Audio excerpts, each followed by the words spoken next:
Oh, you guys can listen to the carpenter bees buzzing in your ear. Well, we're taking these two wicking beds apart because they leak. So this job's pretty much got to be done one bucket at a time. The weed mat did not hold up too well. So my plan is to take the materials out of both these beds and transfer them into that one big spa bed down the end there.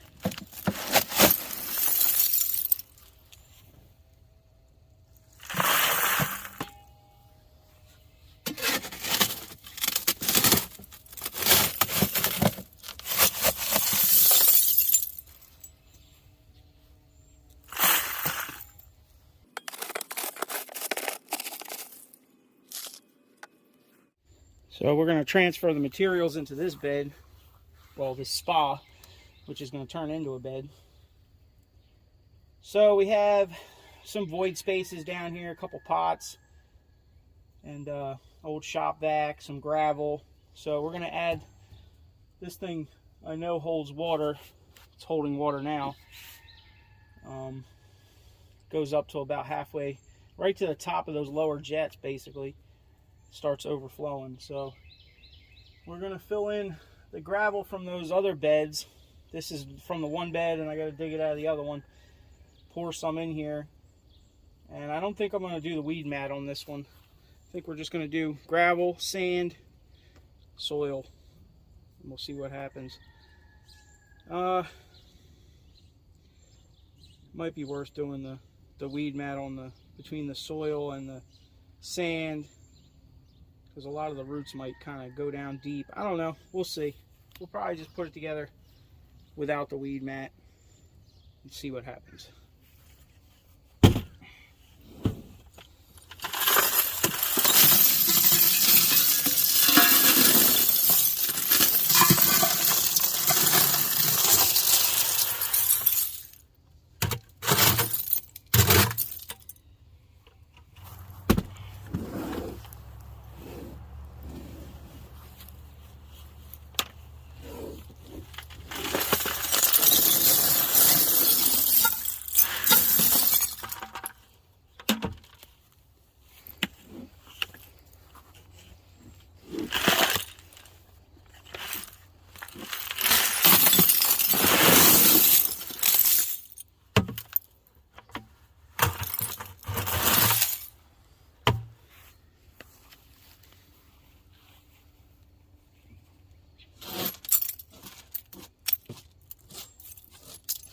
As you can see, there's some glass in the gravel.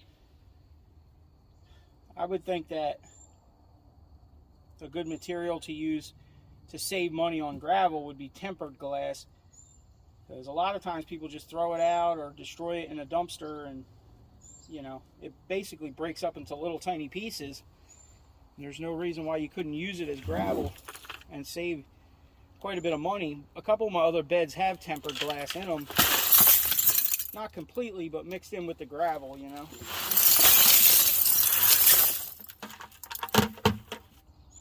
I don't think there would be any problem actually using tempered glass for the gravel section in one of these beds. Completely all tempered glass.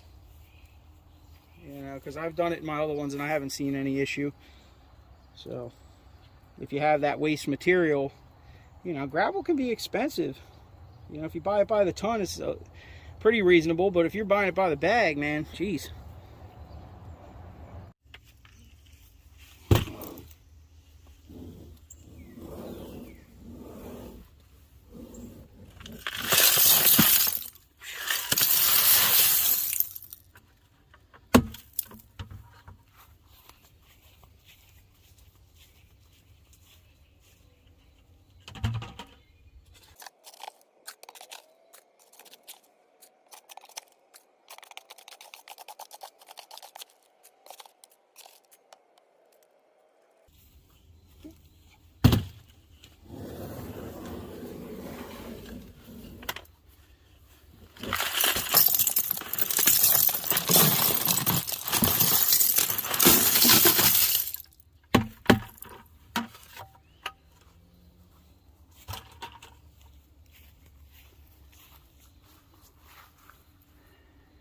Well, as you can see by all the bins,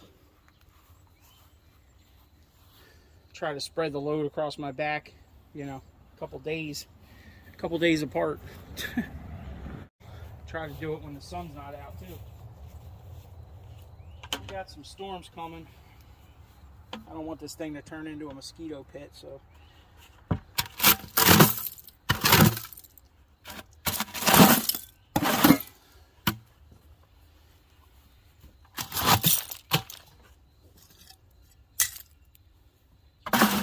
it's not too safe to use plate glass, obviously, but I had it and I had to get rid of it, so it'll be deep down in there where nobody's going to be digging with their hands. All right, now maybe we can start. I got a little bit more gravel to get out of that bed, then we can do our sand layer. All right, we're getting there, to the bottom of the bin over there.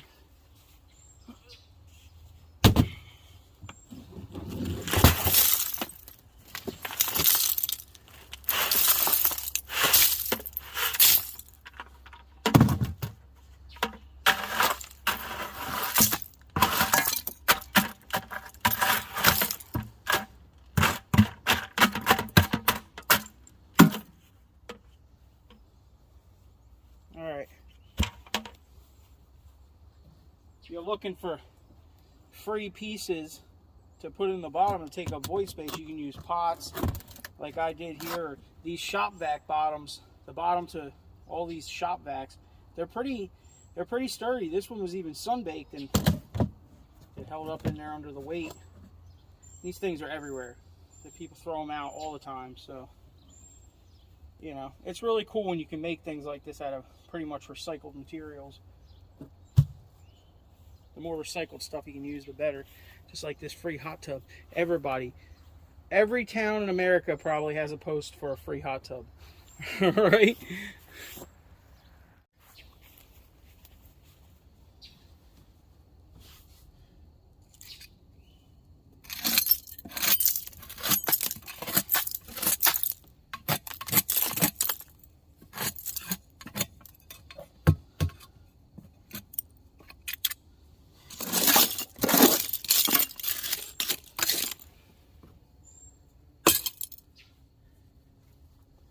This pipe in the middle is, I call it a stand pipe. Basically just goes down into the water, into the where you will store the water in the gravel section. And you know, it's an easy way to put the hose in there and fill it up. And you can, you know, usually you can look down in there and see how much water's in there, but this spa is so big, you know, we're probably almost 3 feet to that pipe. So once the plants really start growing, you're probably not gonna be able to look in there too much. You're just gonna have to reach in there and wait for the water to come out to overflow, you know, stick your hose in and fill it till it comes out the pipe. Basically, this is the suction side over here. It goes to the main drain and the bottom of the skimmer. And then on this side is your out, you know, your return, which would have went to the side jets in the spa, you know. So this is your water level. The bottom of this pipe is going to be our water level, which turns out to be right around the top of those bottom jets. That one right there. So it works pretty good. What I'll probably do is, I should have cleaned these jets out, but also you probably would like to take some pots. You know, you can take some pots like this. And we're going to put them over top of the returns as we do the layers. We got to dig this one out over here we buried. But that's what we'll do. We'll come in and we'll do like that, you know. Maybe wrap them in some weed mat so they don't get plugged up with silt. You know. All recycled stuff, really. It's the best way to do it.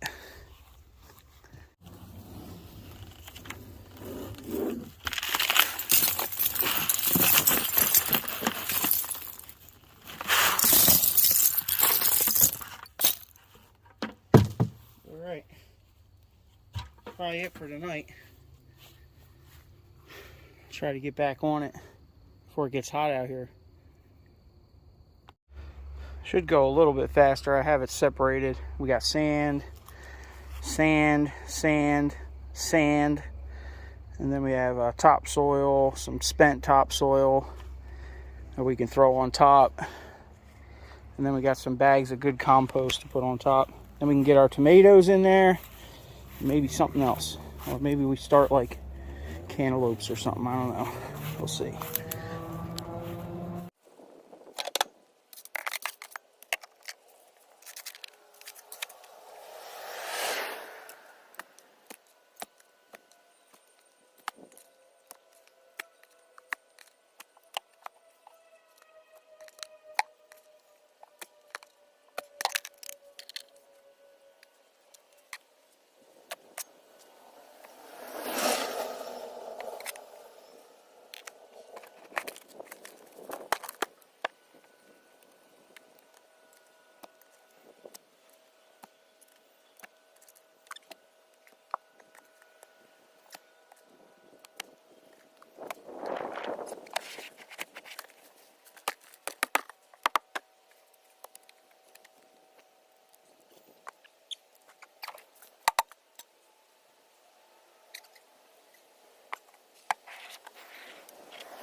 All right, well, we're up to that top seat with the sand, and we're above all the jets.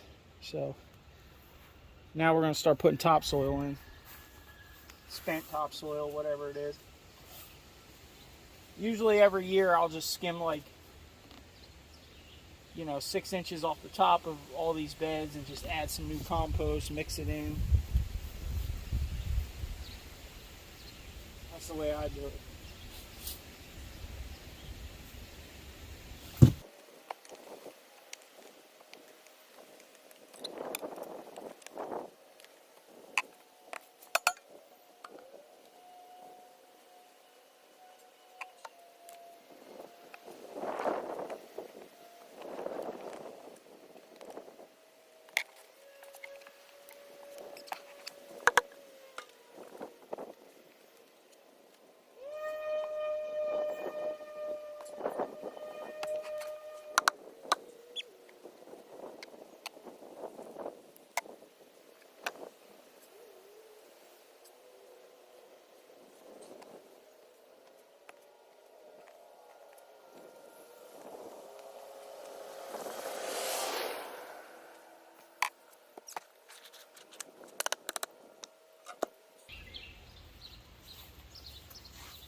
Well, you guys get the gist of it.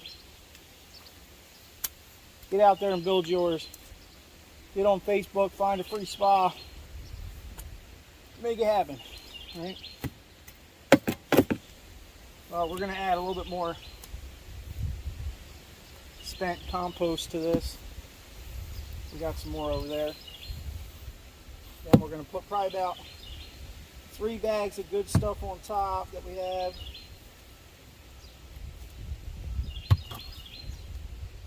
And then we'll plant right into that.